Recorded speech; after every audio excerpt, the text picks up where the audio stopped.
I had no idea that a simple dinner invitation would cause me to make one of the hardest selections in my life. My name's Amanda, and if someone had told me a year ago that I'd be caught in the middle of my best friend's biggest request, I would have laughed it off as ridiculous, but life has a way of surprising us sometimes. In the most unexpected ways, it started on a Friday evening. I was lounging in sweatpants, curled up on my couch, trying to decompress from the chaos of work. My phone buzzed, and I saw a message from my best friend Rachel. "Hey, Derek and I are having dinner at her place tonight. You free?" I hadn't seen her in a few weeks, and the thought of warm food and better company than the Netflix reruns I was binging felt too good to pass up.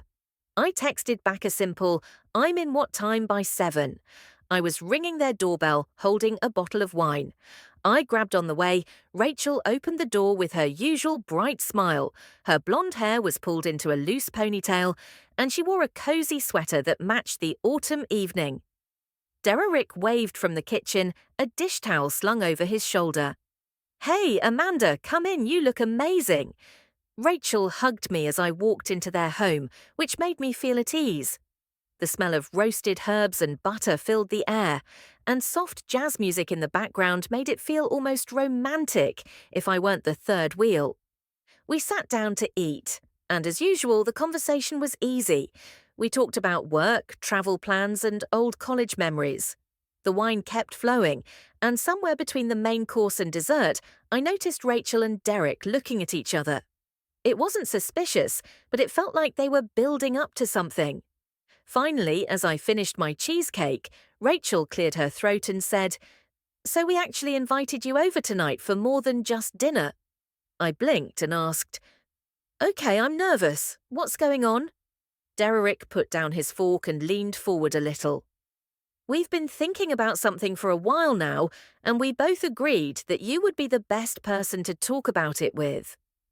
Rachel grabbed my hand and asked, "Do you know how long we've been trying to have a baby?"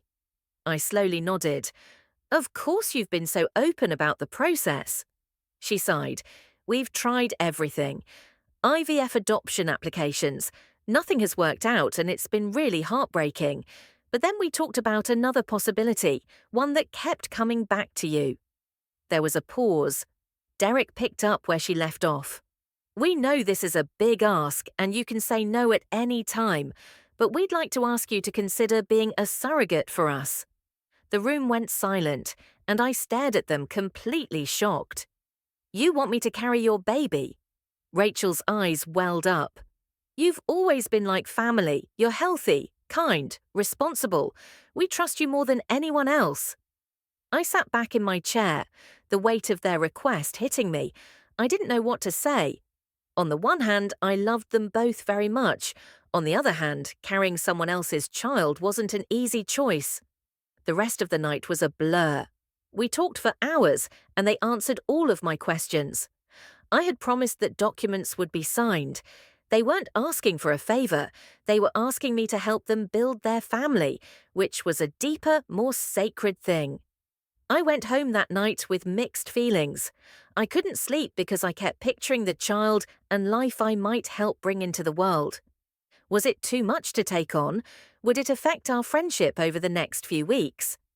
I kept in touch with Rachel and Derek, but I didn't give them a clear answer because I needed time to think. I also did my own research on surrogacy, how it made them feel. I even saw a therapist to sort through it all, but Rachel's voicemail one night really helped me make up my mind.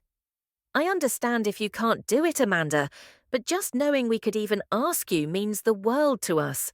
You've already given us more hope than we've had in years." I cried when I heard that message. It wasn't just about biology or breaking the law. It was about love, connection, and being there for people who had been there for me through every stage of life. So one Sunday morning, I made coffee and invited them over to my apartment. We sat down at the table, and I finally told them what they wanted to hear. "I'll do it. I'll be your surrogate." Rachel started crying, and Derek hugged me tighter than he ever had. That moment changed everything between us. We were no longer just friends, we were family. The process that followed wasn't easy. I had to go through medical tests, consultations, and waiting periods. I also started hormone treatments to get my body ready. There were days when I felt sick, sad, or even scared, but every time I saw the happiness in Rachel's eyes or the gratitude in Derek's voice, I knew I was doing the right thing. When the embryo transfer finally happened, we all held hands in the clinic room, and Rachel whispered, "No matter what happens, we're so grateful." That's when I really felt like I was a part of something bigger than myself. A few weeks went by, and one morning I took a DNA test at home and it came back positive. I called Rachel right away, and she answered the first ring and said, "I'm pregnant," I told her through tears. "Are you serious?" Derek yelled, grabbing the phone. The next 9 months were a journey. They went to all of my appointments with me, helped me choose names, and even painted the nursery while I sat on the couch eating ice cream and shouting colour ideas. We talked about everything: happiness, sadness, sleepless nights, heartburn, and complaints. I never felt alone the day I went into labour. They rushed to the hospital. Rachel held my hand the entire time when the baby was born. It was Rachel who cut the cord, tears streaming down her face. They named her Grace as I held her in my arms.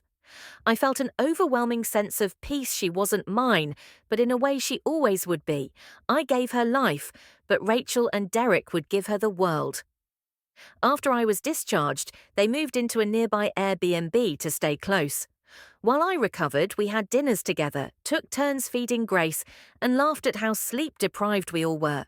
There was no awkwardness, only love. People often ask if I regret it, if it was strange giving up a child I carried for 9 months.